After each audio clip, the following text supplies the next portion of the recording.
नमस्कार, स्वागत है आप सभी का हमारे इस खास प्रोग्राम में। मैं हूं आपके साथ सुनील चौहान। आज बात होगी देवरिया के दानवों की। जी, उत्तर प्रदेश के देवरिया में सोमवार सुबह 6 लोगों की हत्या के बाद कई सवाल खड़े हो रहे हैं। दो पक्षों के बीच हुआ खूनी खेल की दास्ताना को सुनकर हर कोई दंग है। अब इस मामले को लेकर सियासत भी गर्मा गई है। समाजवादी पार्टी ने इस घटना पर दुख जताते हुए योगी सरकार और पुलिस प्रशासन पर सवाल उठाए हैं। सपा ने कहा कि जमीनी विवाद में हुई 6 लोगों की हत्या बेहद दुखद है। पुलिस के उत्पीड़न की वजह से ऐसी घटनाएं होती हैं। प्रदेश की सरकार लोगों को न्याय नहीं दिला पा रही। वहीं दूसरी तरफ सीएम ने साफ कर दिया कि अपराधियों को बख्शा नहीं जाएगा, हर हाल में एक्शन लिया जाएगा। तो लगातार सियासत जोरों पर है, इसी पर करेंगे चर्चा, लेकिन सबसे पहले ये रिपोर्ट। यूपी के देवरिया में खूनी खेल, एक की हत्या के बाद दूसरे परिवार ने लिया बदला। 5 लोगों की हत्या से इलाके में तनाव। देवरिया के दानव। यूपी के देवरिया में जमीनी विवाद के चलते दो पक्षों में ऐसा खूनी संघर्ष हुआ कि पूरा यूपी दहल उठा। जिसने भी इस वारदात की दास्तान को सुना वो दंग रह गया, क्योंकि इस वारदात में अभी तक 6 लोगों की मौत की लीला हमेशा हमेशा के लिए खत्म हो गई, जबकि कई लोग अभी भी जिंदगी और मौत के बीच में जंग लड़ रहे हैं। सवाल ये कि इस हत्याकांड को किसने और क्यों अंजाम दिया। पूरा मामला थाना रुद्रपुर के करीब फतेहपुर गांव का है, जहां दो पक्षों में जमीनी विवाद को लेकर पुरानी रंजिश चल रही थी। इसी के चलते सोमवार सुबह उनके बीच खूनी झड़प हो गई, जिसमें 6 लोगों की बेरहमी से हत्या कर दी गई। घटना के बाद पूरे इलाके में हड़कंप मच गया। फिलहाल गांव में तनाव का माहौल है। इस वक्त फतेहपुर गांव में चप्पे चप्पे पर पुलिस तैनात है। 6 लोगों की मौत से पुलिस प्रशासन सख्ते में है और मौके पर पीएसी तैनात है। वहीं इस हत्याकांड के बाद सीएम योगी ने भी प्रशासन को सख्ती से निपटने का संदेश दिया है। बकायदा सीएम ने ट्वीट करके लिखा कि जनपद देवरिया की दुर्भाग्यपूर्ण घटना अत्यंत दुखद एवं निंदनीय है। मेरी संवेदनाएं शोक परिजनों के साथ है। एडीजी, कमिश्नर, आईजी को मौके पर पहुंचकर कठोरतम कार्यवाही तथा जिला प्रशासन के अधिकारियों को घायलों के समुचित उपचार के निर्देश दिए गए हैं। इस घटना के दोषियों को किसी भी कीमत पर बख्शा नहीं जाएगा। अब इस हत्याकांड के बाद सियासत का साया भी मंडराता हुआ दिख रहा है। बकायदा विपक्ष में बैठी समाजवादी पार्टी ने भी इस पूरी घटना पर सरकार और प्रशासन को सवालों के कटघरे में खड़ा करने में देर नहीं की। समाजवादी पार्टी ने अपने ट्विटर हैंडल से ट्वीट किया कि अखिलेश यादव ने ट्वीट किया, देवरिया की घटना शासन की विफलता और कहीं ना कहीं प्रशासन की लापरवाही या संलिप्तता की वजह से घटित हुई है। काश मुख्यमंत्री जी के दुख प्रकट करने से लोगों का जीवन वापस आ जाता। एक उच्च स्तरीय जांच की इस हत्याकांड की परतों के पीछे की परत उतार कर न्याय कर सकती है। ये जांच तत्काल हो। तो अखिलेश यादव ने ट्वीट किया इस पर। तो लगातार इस पर सियासत भी देखी जा रही है। तो आपको बता दें, यूपी के देवरिया में खूनी खेल देखने को मिला, जिसमें एक की हत्या का बदला दूसरे परिवार ने लिया। 5 लोगों की हत्या से इलाके में तनाव है। देवरिया की वारदात पर सियासत का साया है। योगी का ऐलान, नहीं बचेंगे देवरिया के दानव। लगातार उत्तर प्रदेश पुलिस इस पूरे मामले की जांच पड़ताल कर रही है। अब इस पर यह देखा जा रहा है कि समाजवादी पार्टी और बीजेपी के बीच में लगातार सियासत भी देखने को मिल रही है। तो देवरिया की घटना के बाद इलाके में हड़कंप मचा है। थाना रुद्रपुर के करीब फतेहपुर गांव का यह मामला बताया जा रहा है। दो पक्षों में जमीनी विवाद को लेकर पुरानी रंजिश चल रही थी। सोमवार सुबह दो पक्षों के बीच यह खूनी झड़प हुई और 6 लोगों की बेरहमी से हत्या कर दी गई। और इसी पर चर्चा करने के लिए हमारे साथ जुड़ चुके हैं कैप्टन आई सिंह भदौरिया, नेता बीजेपी हमारे साथ हैं। हमारे साथ जुड़ चुके हैं अशोक तिवारी, सपा प्रवक्ता। भदौरिया जी, स्वागत है आपका चर्चा में जुड़ने के लिए। भदौरिया जी, सबसे पहले मैं सवाल आपसे यह करना चाहता हूं कि देवरिया दंगे पर आप क्या एक्शन लेंगे?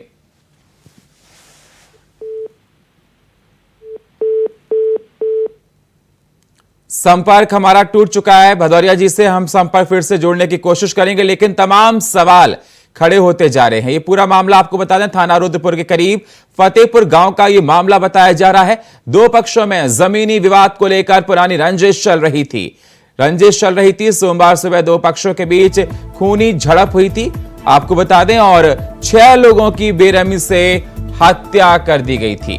6 लोगों को मौत के घाट उतार दिया गया था। घटना के बाद पूरे इलाके में हड़कंप मच गया है। पुलिस इस पूरे मामले की जांच पड़ताल कर रही है। थाना रुद्रपुर के करीब फतेहपुर गांव का यह मामला बताया जा रहा है। दो पक्षों में जमीनी विवाद को लेकर पुरानी रंजिश चल रही थी और सोमवार सुबह दो पक्षों के बीच खूनी झड़प हुई, तो 6 लोगों की बेरहमी से इस पूरी झड़प में हत्या कर दी गई। इलाके में दहशत का माहौल है। घटना के बाद पूरा इलाके में हड़कंप मच गया है। लोग डरे हुए हैं, सहमे हुए हैं। थाना रुद्रपुर के करीब फतेहपुर गांव का यह मामला बताया जा रहा है। वक्त एक छोटे से ब्रेक का, मिलते हैं एक छोटे से ब्रेक के बाद। स्वागत है आप सभी का। तो देवरिया में जिस प्रकार से 6 लोगों की हत्या हुई, इसके बाद सियासत जोरों पर है। चर्चा करने के लिए हमारे साथ जुड़ चुके हैं कैप्टन आई सिंह भदौरिया, नेता बीजेपी हमारे साथ हैं। हमारे साथ अशोक तिवारी, समाजवादी पार्टी के प्रवक्ता हैं। दोनों मेहमानों का स्वागत। भदौरिया जी आपका, अशोक जी आपका। सबसे पहले भदौरिया साहब मैं आपके पास आना चाहूंगा। भदौरिया साहब मैं आपसे ये जानना चाहता हूं कि भारतीय जनता पार्टी देवरिया, जो हालात वहां पर देखे जा रहे हैं, जो घटना हुई, उस पर क्या एक्शन लेगी? भदौरिया साहब। बिल्कुल सुनील, आपने देखा होगा माननीय मुख्यमंत्री योगी आदित्यनाथ ने तुरंत एक्शन लिया है उसमें और कहा है कि इस नरसार के जो भी दोषी है वो बख्शे नहीं जाएंगे। पुलिस प्रशासन वहां सक्रिय है। जगह जगह छापे डाले जा रहे हैं और इनको बहुत जल्दी गिरफ्तार किया जाएगा, क्योंकि उत्तर प्रदेश में टॉलरेंस की जगह कोई है नहीं, क्राइम के लिए कोई जगह नहीं है और जो क्राइम करेगा वो बख्शा नहीं जाएगा। इन्होंने क्राइम तो कर लिया है, मगर अब इसका क्या रिजल्ट निकलेगा वो देख लिया है, ये जानते हैं भली भांति। उत्तर प्रदेश में ये चीजें नहीं हो सकती। आप देखना 1-2 दिन में ही ये सब पकड़े जाएंगे। और ये जिस तरह से नरसार वहां किया है, ये मैं कह रहा हूँ कि संविधान में इसकी कहीं कोई जगह नहीं है। अगर आपकी कोई रंजिश है, आप पुलिस प्रशासन के पास जाइए, अपनी FIR दर्ज कराइए, अपनी जो शिकायत है वो बात रखिए। अगर कोई घर पे आपके आता है तो पहले आप उसको मार देते हो या फिर आप एक साथ पूरा समूह बना के जाते हो, उनके सारे परिवार को मार देते हो, ये कौन सा तरीका है? ये तो सभ्य समाज में इसकी कहीं कोई जगह है नहीं। योगी राज में भदौरिया साहब, ये दबंगई कहां से देखी जा रही है? आप लोग तो कहते हैं कि हमारी सरकार में लॉ एंड ऑर्डर बहुत ठीक है, हमने सभी दबंगों के होश ठिकाने कर दिए हैं। कहा जाता है कि जून में शिमला बना देंगे, ऐसे हम लोग सुनते रहते हैं। और ये दबंग कहां से निकल कर आ रहे? समाजवादी पार्टी कह रही है कि आपकी सरकार की नाकामियां हैं, लॉ एंड ऑर्डर पर सवाल उठा रही है। ये तो समाजवादी को सोचना चाहिए कि ये जो यादव लोग हैं, ये समाजवादी पार्टी के ही लोग हैं, करने वाले समाजवादी के ही तो है। ये भारतीय जनता पार्टी के नहीं है, न दूसरी पार्टी के। जो यादवों ने घुस के पूरे ब्राह्मणों को जो है ना, 5 ब्राह्मणों को मौत के घाट उतारा है, कौन है? यादव है। समाजवादी के नेता वोटर सपोर्टर है। तो अखिलेश यादव को इस बात को सोचना चाहिए ना कि नरसार करने वाले है कौन? यादव है। और लेकिन सर, कोई भी करने वाला है, सरकार आपकी है ना, जिम्मेदारी सर आपकी बनती है उनको ठीक से होश में लगाना। बिल्कुल होश में। आप देखिए, चलिए ये बताइए, अगर समाजवादी पार्टी में घटना होती तो आपका स्टैंड क्या होता भदौरिया साहब? हमारा स्टैंड तब भी होता है और आज भी होता है कि जिन्होंने भी किया है उन्हें मट्टी में मिला दिया जाएगा। 2-4 दिन के अंदर ही आप देखना कि उनका हर्ष क्या होता है। बाकी आप ये कहो कि ये हो क्यों या, तो पुलिस के ही किसी के घर पे तो पुलिस खड़ी नहीं है बंदूक लेके। अब इनकी आप उसमें एक गांव, एक पास में घर है, आप उसमें वो लड़े हैं, तो इस पर सरकार क्या कर सकती है? अगर घर में भाई को मार देता, कहो सरकार रही हो मार दिया। अरे आपके घर के अंदर कोई कांड हो गया तो आप इसको, सरकार उसको क्या कर देगी? वो तो आप उसको लड़ रहे हो, तो आपको सोचना चाहिए कि लड़ाई जो भी है दायरे में होना चाहिए। किसी को हत्या कर देना ये कहां से ठीक है? अशोक जी, ठीक है सर, मैं आपके पास आता हूं भदौरिया साहब। अशोक तिवारी जी हमारे पास समाजवादी पार्टी के प्रवक्ता हमारे साथ जुड़े हुए हैं। अशोक जी, जो घटना देवरिया में हुई, इस पर सियासत होना या सियासत करना कहां तक ठीक है? अशोक की बात नहीं है, आज ये बहुत दुखद विषय है। सर्वप्रथम इस पर जो है मानवता कांप रही है। आज उत्तर प्रदेश में जो लॉ एंड ऑर्डर की स्थिति है, चाहे यहाँ की घटना तो इतनी दुखद है और ये स्पष्ट एक नजर में दिखाई दे रहा है कि आपका शासन प्रशासन किस तरह से फेल है, विफल है, और पुलिस का कोई भय नहीं है। और जहाँ तक प्रशासन का प्रथम दृष्टया लग रहा है कि प्रशासन इस पर लापरवाही प्रशासन की जो लापरवाही हुई, अनदेखी हुई या संलिप्तता है, जो कुछ भी है, किस प्रकार की लापरवाही, किस प्रकार की संलिप्तता, जरा बताइए सर मुझको। हाँ, मैं स्पष्ट कर रहा हूँ। देखिए, जब कोई घटना होती है, इस तरह की रंजिश चलती है, तो वो चीज छिपी नहीं रहती है, और पुलिस में ये चीज न जाए ऐसा संभव नहीं होता है, प्रशासन में ये चीज न जाए ऐसा संभव नहीं होता। जैसा कि देखने में आ रहा है कि रंजिश बताया जा रहा है आपसी, तो आपसी रंजिश कोई छिपी हुई नहीं रहती है, उसको एक अच्छे तरीके से जो है नजर में रखने की जरूरत होती है शासन प्रशासन को, कि कहीं कोई अपनी घटना ऐसी न हो जाए। अशोक जी, लिए जो है प्रिकॉशन रखना पड़ता है। अशोक जी, आप पूरी बात तो बोलने दीजिए, तो आप ही बता दीजिए, तो हमसे पूछिए मत, हमसे पूछ रहे हैं तो मुझे ठीक है। मैं ये कहना चाहता हूँ, प्रशासन की अनदेखी ही कही जाएगी कि जहाँ पर ऐसी घटनाएं अंदर अग्नि की ज्वाला भड़क रही है और पुलिस को पता न चले कानों कान। तो पहली चीज तो ये है। दूसरी चीज ये है कि शासन और प्रशासन का भय अपराधियों या आपराधिक प्रवृत्ति के ऊपर रह नहीं गया कहीं पर भी। आप देख लीजिए डॉक्टर की किस तरह से हत्या हुई, उसके ड्रिल मशीन से पैर छेद दिया गया जो है। तो ये घटनाएं आए दिन देखने में आ रही हैं। इसमें कोई जाति का मैटर नहीं है। आप देखिए भाजपा के प्रवक्ता किस तरह से सांप्रदायिक रूप से नहीं बोलना चाहिए, जिस तरह से जो चीज बोलने में जिस पर प्रतिबंध होना चाहिए कि जो है अपराधी होता है, अपराधी को जो है जात विशेष का नाम दे करके बोलना। अब डॉक्टर के लिए कोई जात विशेष हम बोल दें तो गलत चीज है। अपराधी होता है किसी भी जात का हो, इसलिए जो है वो जातीय दृष्टिकोण दिखा रहे हैं। मतलब अपराध से कोई मतलब ही नहीं है। भाजपा का ये नंगा चरित्र भी आज जनता देख रही है उत्तर प्रदेश की, कि कितने हद तक भाजपा जा सकती है। हालात ये है, खेत पकड़ कटने के बजाय दुख नहीं हो रहा है उनको हो रहा है जातियां देख रहे हैं, कौन जातियां मारी गई, कौन जातियां मार रही हैं। सवाल इस बात का है, जब आपका लॉ एंड ऑर्डर फेल होता है तब इस तरह की घटनाएं सामने आती हैं। ठीक है, और लॉ एंड ऑर्डर जो है चुस्त दुरुस्त करना सरकार का काम होता है। आज सरकार के खेत बेच कर देने से या खाली झूठा ढोल पेट देने से ऐसी घटनाएं रुकने वाली नहीं है। इसलिए इनको अगर सही में रोकना है। अशोक जी, भदौरिया जी तो ये कह रहे हैं कि जिन्होंने इस घटना को किया है उनको मट्टी में मिला दिया जाएगा। कहना अलग बात है, आज सामने दिखाई दे रहा है कि कौन मट्टी मिला दिया जा रहा है। आज घटनाएं रुक नहीं रही हैं।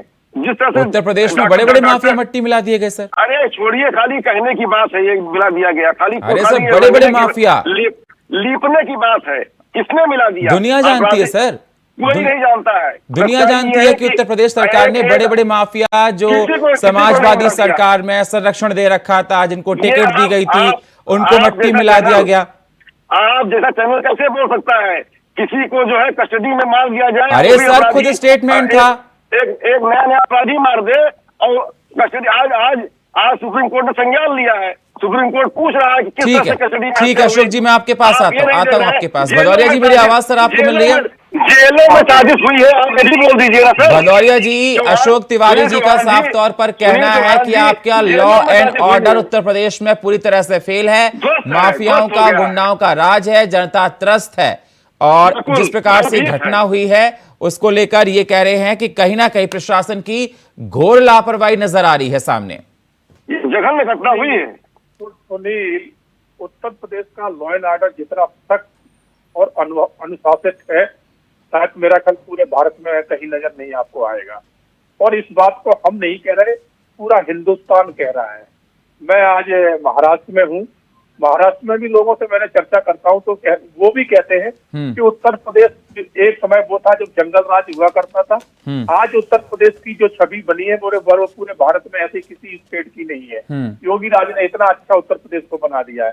अब समस्या इनकी ये है कि ये समाजवादी के साथ खड़े हैं, और समाजवादी का तो कार्यकाल दुनिया ने देखा है कि लॉ एंड ऑर्डर वहाँ होता ही नहीं था। वहाँ तो लूट, हत्याएं, बलात्कार, इसके अलावा इनके यहाँ और कुछ जानते ही नहीं थे। अखिलेश आराम से घर सोते रहते थे, गुंडे जो है शासन चलाया करते थे थाने इनके यहाँ यादवों ने खरीद रखे थे। इस तरह से इनके यहाँ शासन चलता था। सगी दो बहनों का जो है एक डॉक्टर का पैर ड्रिल कर दिया गया, हत्या कर दी गई खूंखार तरीके से। ये बड़ा जंगल राज नहीं तो क्या है? ये जंगल राज है उत्तर प्रदेश में। एक डॉक्टर का पैर ड्रिल कर दिया गया, छेद दिया गया, उसको बर्बर तरीके से मार दिया गया। ये क्या है? एक सेकंड सर, एक सेकंड सर, एक सेकंड सर। आप बोले अशोक जी एक सेकंड, एक सेकंड, स्पष्ट कीजिए आप, एक सेकंड सर। बताएं ये क्या चीज है जो डॉक्टर की हत्या? ठीक है अशोक जी, एक सेकंड मैं आपके पास आऊंगा जल्दी से। भदौरिया जी मुझे जाना है फिर उपाध्याय जी के पास, जल्दी से भदौरिया जी। हाँ, तो आज जो है ना law and order Uttar Pradesh का दुनिया देख रही है। बड़े बड़े गुंडे समाजवादी ने पाल रखे थे, अतीक अहमद हो या और हो, आज उनको हमने कहां से कहां पहुंचा दिया और ये उनको टिकट देके जो पहुंचा दिया। वो तो घटना हुई, घटना में उसको अपराधियों पागल को कहां बिठा दिया है आपने? पागल को कहां बिठा दिया? प्लीज एक सेकंड सर, नहीं भदौरिया जी ऐसे नहीं, पर्सनली कोई किसी पर नहीं शब्दों की। मैं ऐसे के साथ ठीक है एक सेकंड, ठीक है मैं आप दोनों पास आता हूँ। मैं जा रहा हूँ या तो भदौरिया जी एक सेकंड अशोक जी एक सेकंड। उपाध्याय जी मेरी आवाज सर आपको मिल रही है? हाँ बिल्कुल मिल रही है। एक सेकंड अशोक जी, मैं आपको पास आऊंगा सर, आपके पास आऊंगा अशोक जी, एक सेकंड। उपाध्याय जी आवाज मेरी मिल रही है? सवाल मेरा आपका, जिस प्रकार से देवरिया में घटना हुई, 6 लोगों को मार दिया गया, उत्तर प्रदेश सरकार लगातार उस पर जांच पड़ताल करी, लेकिन समाजवादी पार्टी तमाम सवाल उठा रही है। समाजवादी पार्टी का यह कहना है कि उत्तर प्रदेश में लगातार लॉ एंड ऑर्डर फेल होता जा रहा है, जनता त्रस्त है, कोई भी यहां पर ठीक से नहीं रह पा रहा, सभी के मन में डर है। क्या कहना चाहेंगे, किस प्रकार से इस घटना को देखते हैं उपाध्याय साहब? देखिए प्रश्न तो खड़े होंगे सुनील, जब 6 लोगों की हत्याएं हो जाएगी तो शासन प्रशासन पर प्रश्न तो खड़े होंगे। अब आप इतने लंबे समय बाद भी आप अगर समाजवादी पार्टी का रोना रोते रहेंगे तो कभी अपनी भी जिम्मेदारी लेंगे?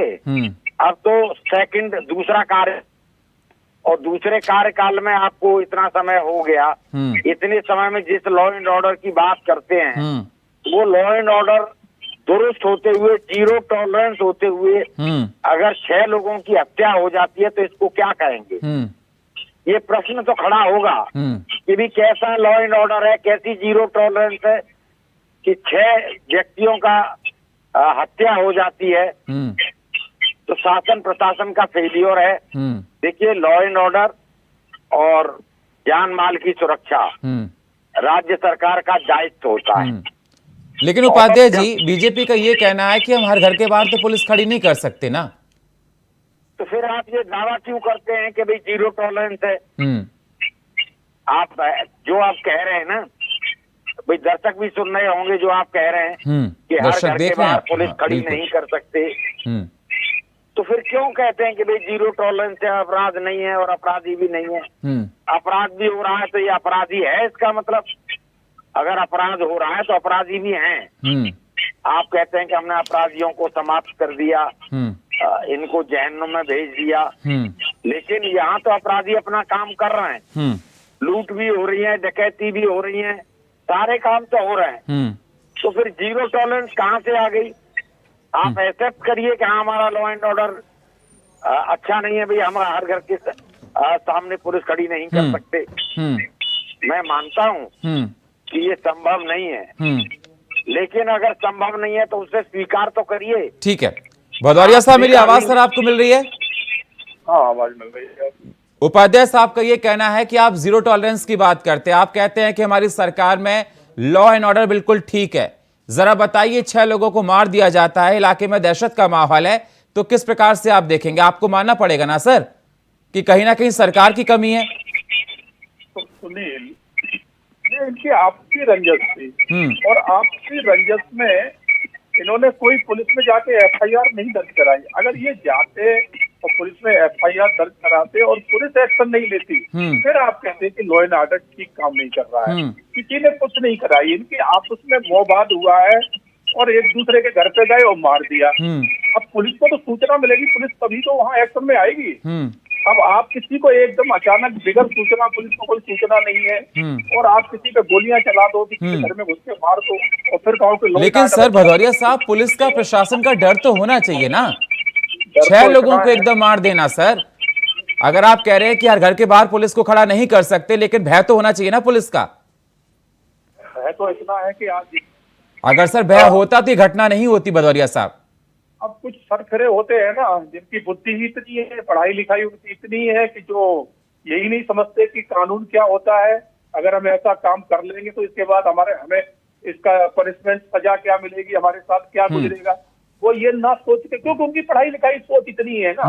इस तरह के कोई लोग काम करते हैं जो थोड़ा बुद्धिजीवी पढ़ा लिखा है, वो इस तरह के कार्य नहीं करेगा। और फिर मैं एक और बात कर रहा हूँ कि ये लोग वही है जो समाजवादी शासन काल में गुंडागर्दी किया करते थे, तो इनके दिमाग से भी वो भूत निकला नहीं है कि सरकार आपकी नहीं रही, अब सरकार आपकी चली गई, इसलिए ये हर बार ठेंगा दिखाने की कोशिश करते हैं। मगर ठीक है, ये सोचना जल्दी से, कि आप ठीक है अशोक जी जल्दी से। सुनील जी, मेरा एक रिक्वेस्ट है आपसे कि आप भाजपा के प्रवक्ता जी से ये सवाल पूछें, क्योंकि हम जो जानना चाहते हैं कि इन्होंने जातीय एंगल क्यों खड़ा किया वहां देवरिया में, जबकि जाति से क्या मतलब है अपराध से, और ये किस जात की बात करना चाहते हैं। और आज ये समाजवादी कैसे बता रहे हैं, समाजवादी के गुंडे हैं। आज इतनी बड़ी घटना होती है, इनको हमेशा हर चीज में समाजवादी नजर आता है, इनको जो है कोई नागरिक नजर नहीं आता है। निर्दोष इस तरीके से हत्या होना और इस तरह से इतना गलत मैसेज जाना, जान माल की क्षति होना और प्रशासन की लापरवाही चलते होना, इसको जिम्मेदारी लेने के बजाय, दुख व्यक्त करने के बजाय कितना कठोर और निर्मम हो गए हैं ये भाजपा के लोग कि आज ये जातियों में बांट करके देख रहे हैं इन चीजों को और समाजवादी पर बिना मतलब की बातें कर रहे हैं। नाकल नंबर 1 क्वेश्चन ये। नंबर 2 क्वेश्चन कि किस तरह से अतीक अशरफ की जो हत्या हुई थी, 3 अपराधियों ने हत्या की थी, क्या वो 3 अपराधी भाजपा ने भेजे थे, सरकार ने भेजे थे, उसका श्रेय क्यों ले रहे हैं ये? वो हत्या तो अपराधियों ने की थी। आज पुलिस कस्टडी में फेल हुए थे, आज संज्ञान लिया है कोर्ट ने। 2 बातों का जवाब चाहिए इनसे। भदौरिया जी जवाब दीजिए। इन्होंने कहा कि जातिगत दाव क्यों ले रहे हैं, क्योंकि वो समाजवादी के लोग थे जिन्होंने ये 5 ब्राह्मणों को मौत के घाट उतारा है। वो समाजवादी के लोग थे और जाति से भी यादव है, और यादव और समाजवादी पार्टी में कौन ज्यादा है वो दुनिया जानती है। ठीक है सर, समय हमको इतनी इजाजत दे रहा है। बहुत बहुत शुक्रिया आप सभी मेहमानों का चर्चा में जुड़ने के लिए। कैप्टन आई सिंह भदौरिया साहब आपका, अशोक तिवारी जी आपका और आरवी उपाध्याय साहब आपका। लेकिन सवाल लगातार उत्तर प्रदेश सरकार पर उठते रहेंगे कि जिस प्रकार से घटना देखी जा रही है, कहीं ना कहीं उत्तर प्रदेश सरकार को, योगी सरकार को कटघरे में खड़ा कर दिया है। लगातार समाजवादी पार्टी तमाम सवाल खड़े कर रही है। अब देखना होगा उत्तर प्रदेश सरकार जो जांच कर रही है, उस जांच में क्या कुछ निकल कर आता है। और फिलहाल हमारे इस खास प्रोग्राम में इतना ही। बाकी खबरों के लिए आप बने रहिए इंडिया वॉइस के साथ। तब तक के लिए नमस्कार।